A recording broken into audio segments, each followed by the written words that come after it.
All right, folks, welcome to the weekly roundup. This is CV alongside RS. We missed out last week. We had a lot of personal stuff going on that we had to take care of. So we're going to try and condense about 2 weeks of news into one episode. How you doing, RS? I'm good. Let's jump right into it, considering we had a lot of camera problems last week, and I want to get this over and done with. Yeah. All right, so let's jump right into E3. It's coming past. We've let it fester over the last week. The biggest piece of news, can you see the screen here that we can read the news off of? No. Okay. I'll be alright. Xbox Scorpio being announced as the Xbox One X now. Coming out with a price point of $499. November 7th release date. Everything is going to be in 4K TV, but that doesn't mean that you have to have a 4K HD, I should say, but that doesn't mean you have to have a 4K TV to operate the system. What were your thoughts on? Built-in liquid cooling system. Yeah. Extremely powerful system at that. They're calling it the most powerful console out there. And November 7th at a $499 release date, there were a few games that were announced for it, like Forza 7 finally getting an announce, and it looked beautiful. What was your take on their on how they announced it? Like, is there things that you think they could have improved on as far as announcing it, or what?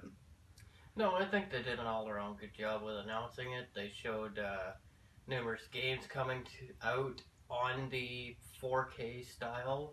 Yeah. To show you truly how powerful and great it works.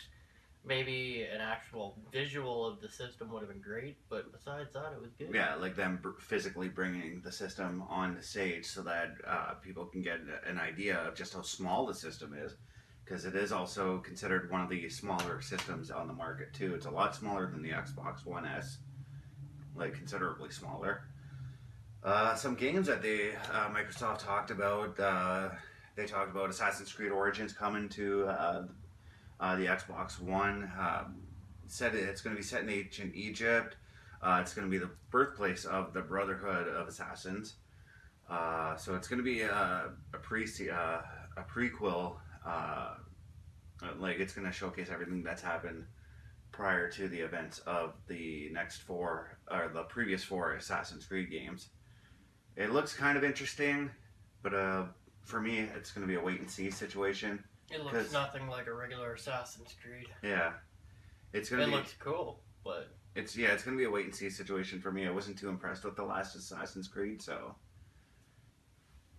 Minecraft announced plans to unite players over various consoles. So us, if we were playing on a PS4, potentially we could play with somebody who's got it on Nintendo Switch. Somebody who's got it on PC, Xbox One. Although I had heard that Sony is trying to put the nix on that. Not quite sure if that's going to happen. There's going to be obviously a lot of backlash over something like that happening. Minecraft also announcing that it is going to go in 4K, which it basically looks like the same game, but a lot smoother, you know. Mm-hmm. Crackdown 3 finally is also being announced. Terry Crews actually came out and did that announcement. And Terry Crews, for those of you who don't know, he's the bald black person who does those intense Old Spice commercials. Mm-hmm. Yeah. He also played in White Chicks. He did? I did not know that. But then again... He's played in a lot of movies. He's a very awkward star. Anything Terry Crews does not surprise me, though. Life is Strange Before the Storm, Episode 1 coming August 31st. This is kind of exciting for me. I played the first season of Life is Strange, and it is a really awkward game, but this is going to be a prequel before the events of the first Life is Strange. So it's going to showcase everything that happened to all the events that led up to whatever, the murder of Rachel. And it's going to showcase the relationship that Chloe had with Rachel in the game, which I'm sort of excited to see that, because like Life is Strange kind of the original Life is Strange left me with some questions as to what actually happened to her. So hopefully this prequel will give some clarity on that.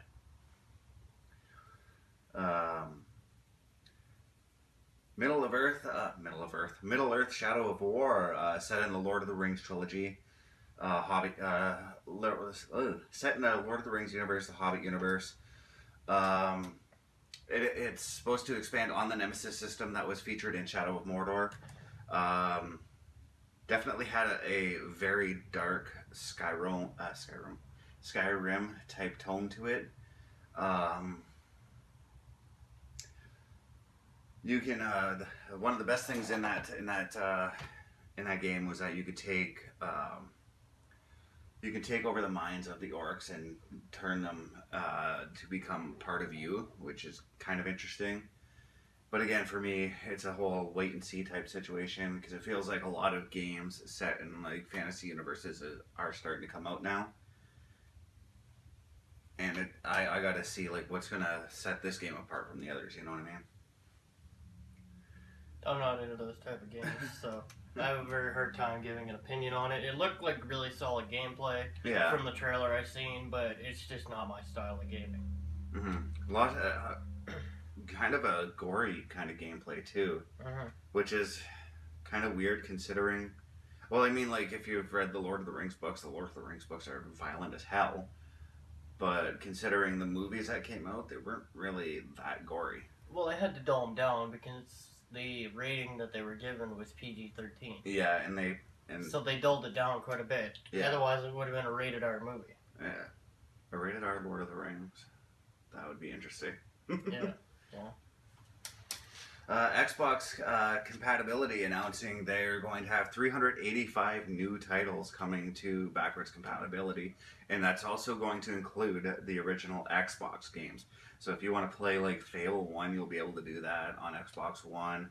If you want to play the first Gears of War, which I already think is on the backwards compatibility list right now, isn't it? I don't know. I haven't paid much attention to that, but I'm pretty sure that was the first game that they transferred over to the backward compatibility. But this makes me excited. I've never really played the Xbox One game or the original Xbox games. So once because we plan to pick up the One X when it comes out, hopefully, if we have the money, fingers crossed. I'll be able to actually go back and not quite reminisce, but experience. We just had one of our lights blow out, but we're going to continue shooting anyways. Welcome to hell. This is gonna not so much help me reminisce original Xbox titles, but I want to check it out just so I can live through that era to see like what the huge hype was over at the original Xbox, because I didn't really see it at that time. I got half and half. I got half the PlayStation, half the original Xbox. And honestly, the original Xbox was way better than the original PlayStation. Yeah, and see, like I think the only game I can remember playing on the original Xbox was Halo 2, and I always played against my brother, and he always fucking pwned me at that game. And that kind of turned me off on playing Xbox. Not to mention the fucking bulky ass controllers from when it first came out. That was very awkward. So uncomfortable. Anthem, a new IP coming from EA, going to, I think they said it was only going to be on the Xbox One. Kind of a weird game. It looks a lot like Destiny and Mass It looks Effect. like a piss poor version of friggin' Destiny. Yeah. That's all it looks like. Other than the fact that, like, wasn't that the game where you could fight like a giant ass? It looked like a giant like bear rat combination thing, or was that another game? That was Metro. Oh, right. That was the new Metro game. Yeah. That thing looked pretty sweet. Yeah. The Anthem game, they pretty much were all sitting in a plane for the trailer, and then they get off the plane or whatever, and then there's a little bit of flying. It's like... Oh, yeah, you get into like these mech suits or something like that. Yeah. And you fly around. It was weird. A little weird. I mean, like, once again, they didn't talk much about what to expect as far as gameplay goes in the game. They showed gameplay, but just didn't talk about the gameplay. There wasn't much gameplay played either, though. It was like 5 minutes of gameplay, and it's like, here you go, this is coming out. Yeah, it's coming in 2018, they said. No specific date, no time frame, just 2018. So, expect a delay on that game, in my opinion. I honestly have no interest in it at Mhm. all unless they have amazing gameplay later on this year or even next year. Yeah. I Now, wouldn't be interested.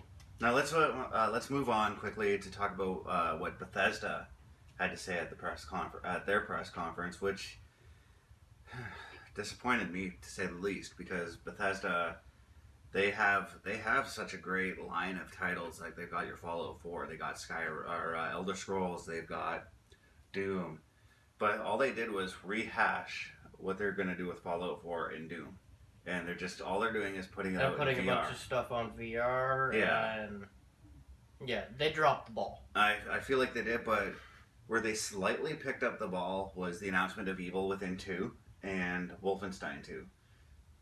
Wolfenstein 2 looked kind of intriguing. I'm not one for the Wolfenstein games myself, but this one actually looked really interesting. I would probably play it. Like, Yeah. those were two very interesting looking games, but besides that, Bethesda dropped the fucking ball. Yeah, a lot of us were expecting like maybe another Elder Scrolls to come, because it's been almost 6 years, Bethesda, since we've seen Skyrim come out.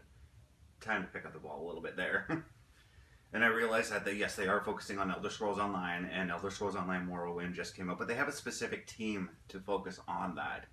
So they could take the remainder of their team and focus on another offline Elder Scrolls for people to play. Sony E3 kind of dropped the ball as well. All they did Not was as badly as Bethesda. No. I'd say though. But they did reveal Days Gone gameplay, which featured basically you could use zombies as a weapon of sorts, which is kind of cool. Mm-hmm. Like in the gameplay trailer, they showed us they showed the main character setting a bear trap and trapping one of the guys in that bear trap, and then him screaming and a bunch of zombies running out to attack that guy. And then there was as the gameplay went on, he went up to, was it like a fence or something like that, and he blew up the fence, and like 1,000 zombies came and rushed all the guys there too. Yeah, he blew up a fence, and then he went to save a friend of his on an outpost or whatever, and all the zombies were rushing it and destroying everybody around it. Yeah. Not much has been revealed as far as the story goes, but the gameplay is looking spectacular. It looks real good. The driving mechanics on the motorbike looked really interesting as well. We have a cat coming in here, folks. How's it going? Say hello to Daisy. We're having an interesting day, to say the least. Yeah. You also got to keep in mind we're recovering from going out last night. Hooray for hangovers. Yeah. Shadows of Colossus getting a remake. It's not going to be a full-on remaster like I originally thought it was. I read up on it. It's going to be a complete... They're going to tear it down, rebuild it. It's going to be a full-on remake.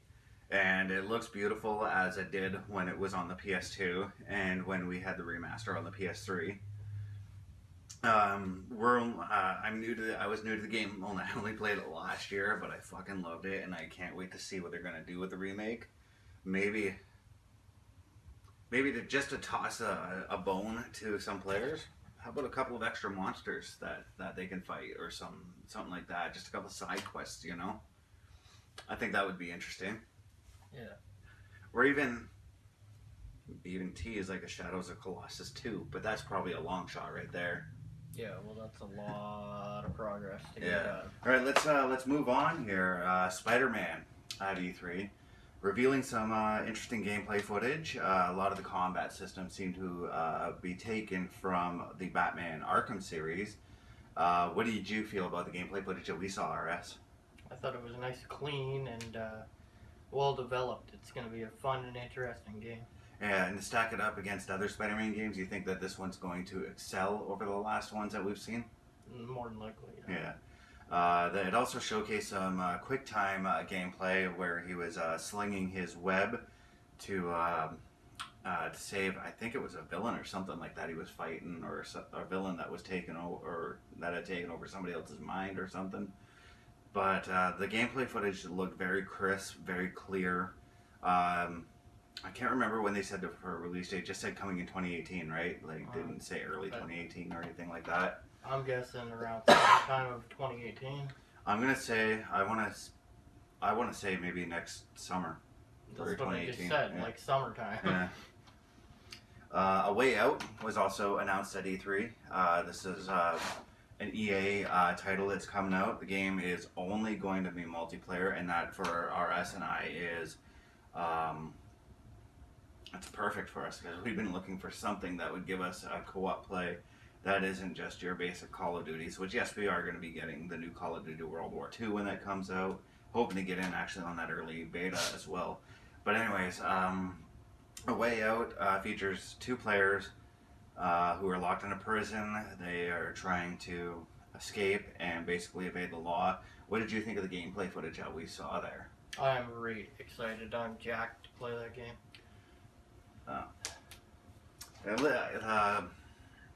The graphics looked a little cartoonish, but it did it suited that game for some reason. Like it just seemed like it fit. Let's move quickly over NHL 18 announcing their excuse me, their next NHL install. NHL announcing their next installment in it, which is NHL 18, featuring Connor McDavid on the cover. Great player to pick. I probably would have went with Austin Matthews as a cover, but he'll get his time in that sunshine. It's going to feature a lot of the an expansion draft mode, which on top of the 31 teams that are in the NHL now, you can add a 32nd. Once again, it's going to have co-op gameplay, so let's say you and I, we can start off a season with our own created team if we decide to go that route. There's a 3-day advanced pre-order, which is going to feature a lot of Connor McDavid heavy items on there. What did you think of the gameplay footage? Did you think it looked a lot crisper than last year's, or the one that we're on, which is NHL 16? Yeah, it looked a lot sharper, more tone to it, cleaner imagery. Yeah. It looked like it was more a smooth playing game. And another thing that they had mentioned, it was in passing that they had mentioned it, was that they're going to be emphasizing on your stick defense.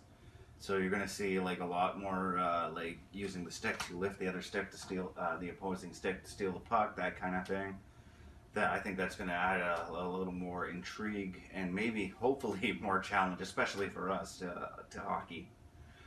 Let's move on to the last tidbit of news. WWE 2K18 finally announcing only their cover artist, cover star, which is going to be WWE wrestler Seth Rollins. He's finally getting his due. One little tidbit of rumor that has been circulating is because of Kurt Angle's recent return to the WWE is that he may be featured as the DLC character. What kind of improvements would you like to see in the WWE 2K18 game? Adding your own music like they used to have it on the Xbox and on the PlayStation. Yeah. For your creative superstars, a little bit tighter storylines. How about the here's one that I think we didn't even think of before discussing off camera, but what about the option to create your own storylines to put in story mode? Like, that'd be cool. Yeah, like do some backstage segments with other wrestlers and backstage interviews. That needs to be added as well, instead of just going out to the ring and cutting a promo, you know. But other than that, we'll see. They, like I said, they didn't reveal much in the way of gameplay or who's going to be in the game. I expect that because the last two games had over 130 some odd guys in the game, that they're going to beef it up one more time. Probably throw in about 150 guys this time around. I would like to see also some more emphasis on the women's division, because they have been like heavily focusing on that division lately too. Even some more NXT guys would be nice to see instead of the usual 10 to 20 guys we get. But yeah, more information for that game will probably be announced. I'm going to say SummerSlam weekend. They're going to start really heavily talking about that game.